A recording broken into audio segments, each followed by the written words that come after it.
Hello everybody. Actually, we didn't want to go online before we have produced a channel introduction and a few videos in the stockpile, but after the sensational result of the US election on Tuesday and the international reaction of media and citizens, I had to make this video here. Otherwise, I would have flipped out. And no, not against Trump or even his voters. On the contrary, I congratulate him on his incredible performance and thank the American electorate from the bottom of my heart for preventing a Hillary Clinton presidency. But anyone who now thinks I'm a Trump supporter or support his policies couldn't be more wrong. I was and am for Bernie Sanders, and you can hardly be much further left unless you want to drift into the extreme area. My real opinion can be summarized with this picture. The United States had the choice between two alternatives where the negative aspects were far greater than the positives. No matter who of these won, the population would lose. But I don't want to compare the candidates here now. There are more than enough comparisons around the web, and it is redundant now anyway, after the election is over. What I do want to talk about here is the reaction of the media, the Democrats, and the international left in general to Trump's election victory, and the incredible arrogance and ignorance these reactions are soaked with. Up to shortly before the polling stations closed, the disgusting arrogance of Hillary supporters in social media was so annoying it was hard to bear for any level-headed watcher. Almost all surveys of recent days saw Hillary ahead in the relevant states by several percentage points. The exit polls, where voters were asked which candidate they gave their vote for, also indicated a Hillary victory. But as the first results came in, a different picture emerged. Trump led the race, mostly by a margin of a few thousand votes, but leading is leading. When Florida was called for Trump, and after that, all the other states he needed to get 270 electoral votes to make him the 45th US president also were called for him, a world collapsed for Hillary supporters, who just hours before were so confident their candidate would win in a landslide. But what happened afterwards had nothing to do with fair losers and a sober analysis of the situation. Everything and everyone was and is accused of being responsible for this defeat. The Trump voters, who supposedly are all racist, sexist, old white men, stupid and uneducated in the eyes of Hillary voters. The third-party voters who voted for the Green candidate Jill Stein or the Libertarian Gary Johnson and thus robbed Hillary of her deserved victory. The Obama and Bernie voters who, faced with the choice between plague and cholera, between Hillary and Trump, rather stayed at home. All these accusations are, of course, demonstrably false bullshit. Are there racists among Trump voters? Of course there are, no question about it. Do they form the majority of Trump voters? Of course not. The same applies to sexists. More than enough women have given their vote to Trump. Do all these women hate themselves? The answer of many Hillary voters seems to be yes. And that tells you actually everything you need to know about the grasp of reality these Hillary voters have. Only old white men have voted Trump? Wrong, dear Hillary voters. Women, college students, Latinos, Asians, people of all shades have voted Trump, and even in higher percentages than they did in 2012 for then Republican candidate Mitt Romney.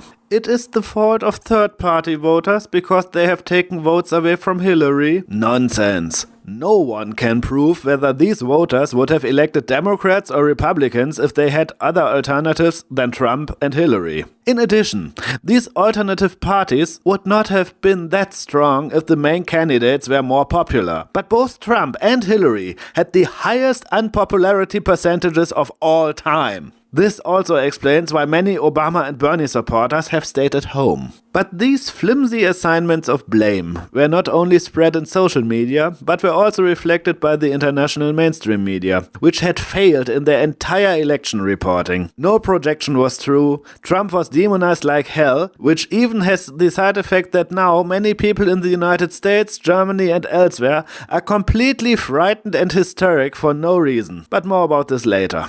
Funny thing, you see who Hillary supporters did not blame? Hillary and the Democrats. No introspection, no insight, no self-reflection, no admission that Hillary Clinton may not have been the best candidate the Democrats could have fielded. Hillary Clinton, who in her long political career became known as a power-hungry, entitled and corrupt flip-flopper who makes politics for lobbyists and represents everything the population despises in the political establishment system. But no, all the others are to blame, but not Hillary and her supporters. They can walk on water and heal the blind, and anyone who doesn't see it that way is stupid and evil. Well, too bad there wasn't a better candidate, one who would have inspired the voters to go to the voting booth. No one with a credible positive message who was able to mobilize masses.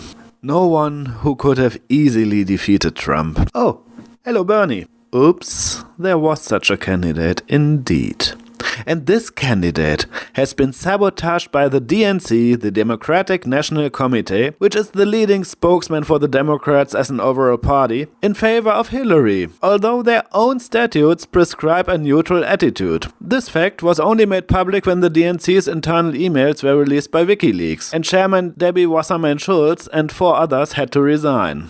And after this, the Democrats are surprised that Bernie fans prefer to stay at home or chose anything but Hillary? Especially because those Bernie supporters, who expressed such suspicions before these emails came to light, were disparaged by Hillary supporters as crazy conspiracy theorists. None of the Bernie supporters who have even a hint of backbone and honor would support Hillary.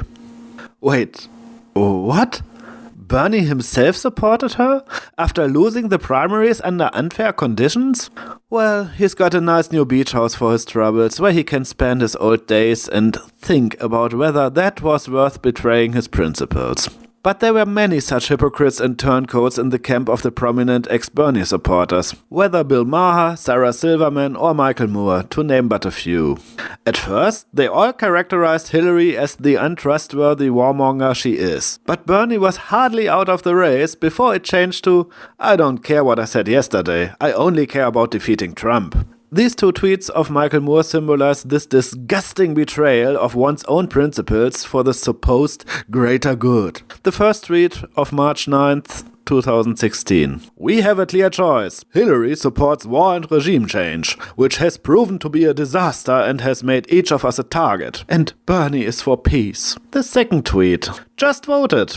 Yippee, Hillary, damn it! A voice for kindness and compassion and against misogyny, racism and greed. #USA. Wow. Just wow. What kind of mental gymnastics do you have to do to change war and regime change into kindness and compassion in your mind? The cognitive dissonance which Moore and many others have displayed here would be a treasure trove for every psychologist. I have lost all respect for Moore, Maher, Silverman and many others. But at the very least, Susan Sarandon, on the other hand, won my respect, because she stood by her principles and supported Green Party candidate Jill Stein after Bernie dropped out, instead of hypocritically supporting Hillary. But let's leave one kind of losers of this election for now and focus on the others. The media. Trump was not taken seriously from the outset. From the day he descended down the escalator, which admittedly was one hell of a funny first image of his campaign. The media had different standards for him than for a longtime politician, and Trump has used this fact perfectly for himself. Not only did he get a lot of free promotion time by making statements perceived as outrageous by the media, but his position as an outsider and underdog in the political scene, fighting against an establishment, was only strengthened in the eyes of many voters. The media failed completely and totally regarding Trump, while at the same time being largely ignorant of the Clinton campaign's emails published by WikiLeaks, in which corruption and lobbyism of Clinton and her environment were more than apparent. But the mainstream media couldn't report objectively on the content of these emails, because in them it also became clear that many journalists were anything but neutral and objective as far as coverage of Hillary was concerned. At CNN, Chris Cuomo was especially shameless. He wanted to tell his viewers that it was illegal for the average citizen to download, possess and read these emails. But according to US law, this statement was a clear lie. But it is a great example of how stupid the mainstream media considers their viewers. Another clue was the statement that these emails are far too complicated for the average citizen to understand. So much for the press being the fourth estate. A shame for true journalism. Instead, they fell for the much ado about nothing of the alleged FBI scandal regarding old deleted Hillary emails, which certainly has cost Hillary votes so close to the election, but at least the media weren't involved themselves in this scandal. I don't need to mention that Bernie's campaign was also largely ignored by the mainstream media in the initial phase, and this little Freudian slip from CNN presenter Jake Tapper on election night was also incredible. Hillary still needs X number of votes to win. And he made that mistake twice. The key states that we really need, that Hillary Clinton really needs to maintain, let's just put this on the board. We need to make, Hillary Clinton needs to keep Pennsylvania, and she needs to keep New Hampshire. These are situations that leave one speechless. And it was also fascinating to see how the Democrats, who praised WikiLeaks when they revealed the documents of the wars of the Bush administration, now demonized Julian Assange and his organization. I'm going to read the most important part of this statement, because it is right on point. Those voting for Hillary Clinton, defending Clinton, and supporting Clinton, without reading the information reported by WikiLeaks, are intellectually no different than those who criticize climate science without ever having read the science. Either you support access to information, or you have a problem with an informed public. Choose. But the greatest damage done by the international media is the complete demonization of Trump, which happened for two main reasons. On the one hand, he still wasn't taken seriously until election day. On the other hand, they naturally wanted to keep voters from voting Trump by demonizing him.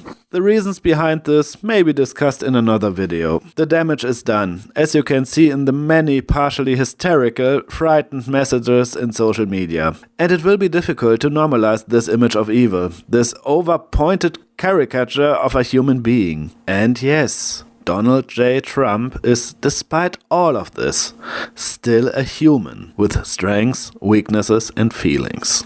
Trump is subjected to things he has never done or said. Homophobic assertions are attributed to him. When you hear his speech after the shooting in Orlando, you realize that the exact opposite is the case. But how many of those who consider him homophobic have seen this speech? There even is a whole movement, Gays for Trump, led by Milo Yiannopoulos. Trump was supposed to be so far on the right. Nonsense. He campaigned as the most liberal of all Republican candidates by far. He opposed almost all of the main Republican talking points on the campaign, from cutting Social Security to the fantasy that Bush made America safe.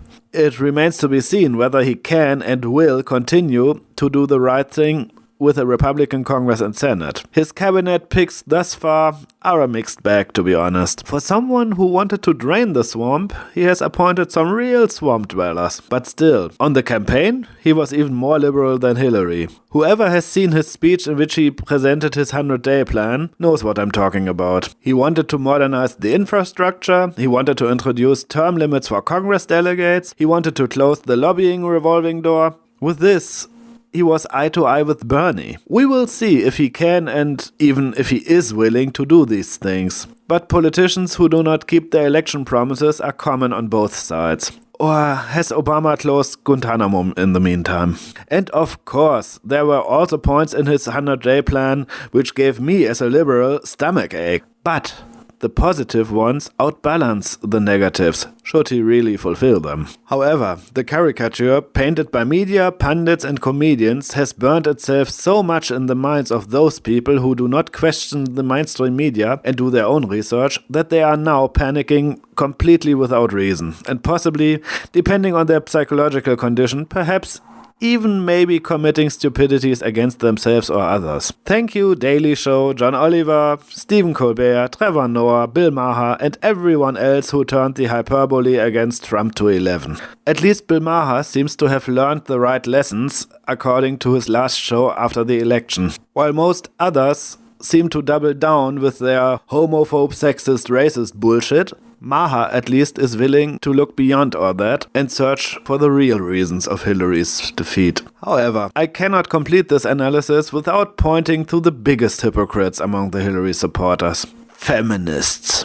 There actually is a not to be underestimated number of people who have in fact supported Hillary only for the sole reason that she is a woman. And it is 2016 and thus time for a female United States president. Matters like honesty, openness, transparency are unimportant to these people. Many of them were aware of Hillary's unpopularity and her problems in the mentioned areas, among others. She was not the best candidate on the Democratic side, but that did not matter.